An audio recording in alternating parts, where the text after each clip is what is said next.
একটা স্টুডেন্ট অসাধারণ হওয়ার জন্য তার ব্রেইনের দুইটা জায়গা ঠিক স্থির থাকতে হবে, দুইটা জায়গা। এবার কিন্তু ধরবো, সেই দুইটা জায়গাকে সংক্ষেপে বলে পিএইচ। বলেন তো কি নাম? পিএইচ। পিতে হচ্ছে প্রিফ্রন্টাল কর্টেক্স, আমার সাথে একটু বলতে হবে, প্রিফ্রন্টাল কর্টেক্স।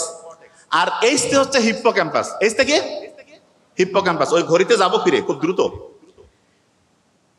পিতে কি বলেন তো, আর এইচতে হিপ্পোক্যাম্পাস। আচ্ছা আমি সহজ করে বলি, অত কঠিন নাম মনে রাখার দরকার না, একদম ইজি করে বলি। অনেকে যে বলে আমার পড়া মনে থাকে না, এটার কারণ হচ্ছে তার প্রিফ্রন্টাল কর্টেক্স এবং হিপ্পোক্যাম্পাস ঠিকভাবে কাজ করতেছে না। যে ভাই প্রিফ্রন্টাল কর্টেক্স হিপ্পোক্যাম্পাস কাজ করতেছে না, কারণটা কি? কারণ হচ্ছে প্রিফ্রন্টাল কর্টেক্স হিপ্পোক্যাম্পাসের জন্য কিছু পয়জনাস জিনিস আছে। যেমন আমি যদি আপনাকে বলি যে আপনি কি এখন আর্সেনিকের জুস খাবেন? আর্সেনিক কেউ খাবেন? কিন্তু আমি যদি বলি যে ডাব দিয়ে তৈরি, নারকেল দিয়ে তৈরি একটা জুস, খাবেন না সবাই? খাবেন না? ডাব নারকেলের জুস খাবেন, কিন্তু আর্সেনিকের জুস কি খাবেন? তা ব্রেইনের জন্য কিছু জিনিস আছে যেটা হচ্ছে পয়জনাস, আর্সেনিকের মতো। সেই জিনিসটা যদি প্রিফ্রন্টাল কর্টেক্স এবং হিপ্পোক্যাম্পাসকে ধ্বংস করে, তখন আপনি পড়া যেইটাই রাখেন, পড়ার ডায়রিয়া শুরু হয়ে যাবে। আপনি রাখতেছেন, পড়া নাই হয়ে যাচ্ছে, পড়তেছেন, খেয়াল থাকতেছে না। পড়ার ডায়রিয়া থেকে যদি আমরা বাঁচতে পারি, তাহলে অল্প পড়বো, পড়াটা খেয়ালও থাকবে, মনেও রাখতে পারবো, পরীক্ষায় অসাধারণ পারফরমেন্স করে সেরা রেজাল্ট করবো। এইটা কি আমরা করতে চাই? ইচ্ছা নাই? ইচ্ছা আছে? আচ্ছা, ইচ্ছা যদি থাকে তাহলে আমি একটা বুদ্ধি শিখাই দিই, জাস্ট ওয়ান। শয়তানরা যে বুদ্ধিটা করছিল সেটা খেয়াল আছে তো? ঘড়ি নষ্ট করবে তারা। তা ওই ঘড়ির মধ্যে কিছু কোড আছে, কিছু টাইমিং আছে, যে এই টাইমে এই কাজ করলে ঘড়িটা ঠিক থাকবে। তার মধ্যে নাম্বার ওয়ান, যেটা নাম্বার ওয়ান ঘড়ি ঠিক রাখার জন্য, সেটা হচ্ছে আপনি কোন রকমের কারো প্রতি ঘৃণা রাখবেন না। এটা আবার কেমন কথা? যে হ্যাঁ, কারো প্রতি কোনো ঘৃণা রাখা যাবে না। যদি আপনি ঘৃণা রাখেন তাহলে ওই ঘড়ি ঠিকভাবে কাজ করবেন না। তাহলে এখানে আমরা যারা আছি, যে কোনো কারণে যা কিছু হোক, কারো প্রতি কোনো রাগ, কোনো ঘৃণা এটা থাকাই যাবে না। আপনি বলতে পারেন স্যার এটা কি সত্যি? 100% প্রমাণ দিচ্ছি। হার্ভার্ড বিজনেস স্কুল, একটু আগে তো ভাইয়া বললো যে আমেরিকায় হচ্ছে স্কুল মানে ইউনিভার্সিটি। তা হার্ভার্ড বিজনেস স্কুলে একটা পরীক্ষা করছে, এক মহিলাকে নিয়ে এসে তার ব্রেইন স্ক্যান করতেছে, করে দেখে যে ব্রেইনের প্রিফ্রন্টাল কর্টেক্স এবং হিপ্পোক্যাম্পাসটা খুব পড়া মনে রাখার উপযোগী হয়ে গেছে। তখন ওনাকে জিজ্ঞেস করছে যে আপনি কি কোনো স্পেশাল খাবার খাচ্ছেন? যে না। আপনি কি বেশি পরিমাণ ঘুমাচ্ছেন? না। আপনি কি ডিজিটাল ডিভাইস ঠিকভাবে ব্যবহার করতেছেন? না। তাহলে আপনি কি এমন করতেছেন যে আপনার ব্রেইনের মধ্যে এরকম ঘটনা ঘটছে? তখন উনি অনেক চিন্তা ভাবনা করে বললো যে আমি একটা কাজ করতেছি। সেটা কি? যে আমি ক্রমাগত যাদের প্রতি আমার ঘৃণা ছিল, যাদের প্রতি আমার রাগ ছিল, যাদের প্রতি আমার বিদ্বেষ ছিল, তাদের প্রত্যেককে আমি মন থেকে মাফ করে দিচ্ছি, মন থেকে মাফ করে দিচ্ছি।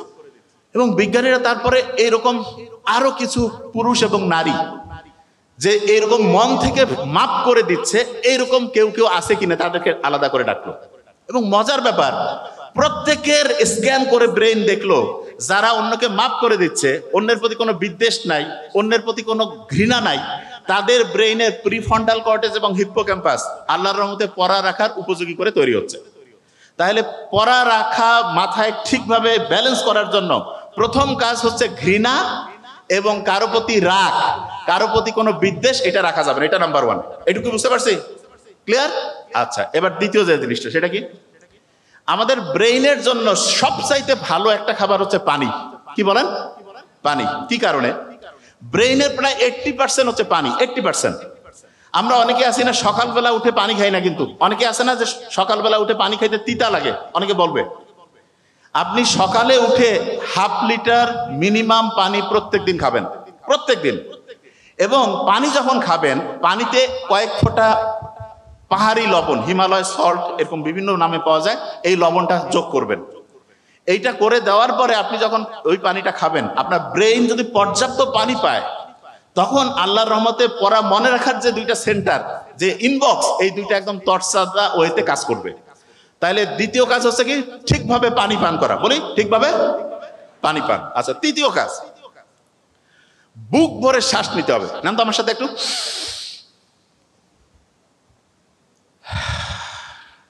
ভালো লাগবে না?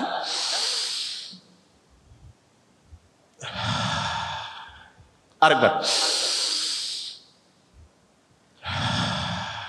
যোগ ব্যায়াম করাচ্ছি না, এটা একটা অন্য জিনিস। এটা হচ্ছে কি, আমাদের যে নার্ভগুলো আছে না, নার্ভগুলো এক্সাইটেড হয়। তো এই নার্ভগুলোকে শান্ত করার জন্য আল্লাহ একটা নার্ভের কন্ট্রোল আমাদের হাতে দিয়েছেন, এবং সেই নার্ভটা হচ্ছে ফ্রেনিক নার্ভ। কি নাম বলেন? ফ্রেনিক। এই নার্ভটা যখন শান্ত হয় তখন সে তার পাশেরটাকে, সে তার পাশেরটাকে, সে তার পাশেরটাকে, এরকম করে লক্ষ লক্ষ কোটি কোটি নার্ভ শান্ত হয়ে যায়। আচ্ছা, আপনাদের হঠাৎ করে রাতে বুক ধরপড় করে, ঘুম আসে না, খাবার রুচি কমে যায়, টেনশন লাগে, মেজাজটা গরম হয়, এইরকম কখনো কারো হয় কিনা? একটু হাত উঁচু করেন তো। ও ভেরি নাইস। এবং যাদের হয়েছে তারা প্রত্যেকে মানুষ, যারা হয়নি মহা মানুষ। সবারই হওয়ার কথা, হয় না? এতগুলো প্রবলেমের একটা হবে না, হওয়ারই কথা। এই সবগুলো সমস্যা কোনো সাইকিয়াট্রিস্ট লাগবে না, কিচ্ছু লাগবে না, জাস্ট দুইটা বুদ্ধি শিখাই দেবো, জাস্ট টু। যখন এরকম হবে, কারো কোনো দরকার নাই, আল্লাহ দিয়াই দিছে এই বুদ্ধিটা। বুক ভরে তখন শ্বাস নিব, ধরে রাখবো, ছাড়বো। এখনই নেন, দুইবার, ভালো লাগবে।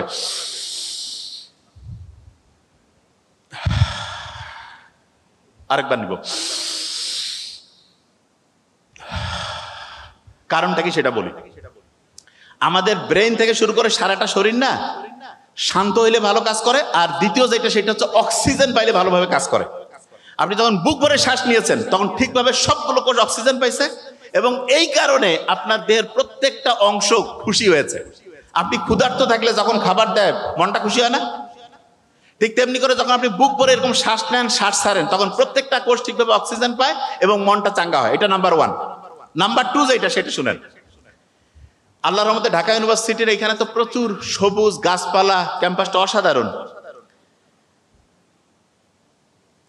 ডিপ্রেশনে আছে, অ্যাংজাইটিতে আছে, ঘুম হয় না, মেজাজ খিটখিটে, এইরকম লোকজনদের যখন ট্রিটমেন্টের জন্য আমাদের ডক্টরের কাছে আসে, আমরা তাদের যতগুলো ওষুধ দেই সেই ওষুধগুলো একটা জিনিস করে কি, সেটা প্রধানত ব্রেইনের মধ্যে সেরোটোনিন বাড়ায় দেয়। কি বাড়ায় দেয়? সেরোটোনিন। ইংরেজি সেরোটোনিন বানানটা কি দিয়ে শুরু বলেন তো? এস। এস দিয়ে আছে না সান? একজন বলে দিয়েছে সান। সানলাইটের মধ্যে সেরোটোনিন আছে। আপনি ওষুধ টাকা দিয়ে ফার্মেসি থেকে কিনে খাবেন, বহু সাইড ইফেক্ট আছে। সূর্যের আলোর নিচে, গাছের নিচে যে একটু খালি পায়ে হাঁটবেন, বিশ্বাস করেন, বিশ্বাস করেন, আল্লাহর রহমতে আপনার ডিপ্রেশন, অ্যাংজাইটি, ঘুম হয় না, এগুলো সবগুলোর 90% থেকে 95% প্রবলেম নাই হয়ে যাবে ইনশাআল্লাহ। কি বুঝতেছেন? আচ্ছা, তাহলে আমি দুইটা বুদ্ধি দিয়েছি। প্রথম বুদ্ধিটা কি? বুক ভরে শ্বাস নেওয়া। দ্বিতীয় বুদ্ধিটা রোদে গিয়ে খালি পায়ে হাঁটতে হবে। ঠিক আছে? আচ্ছা, পানি খাওয়া তো আমার ওইটা মাথায় আছে, ওইটা বলছি।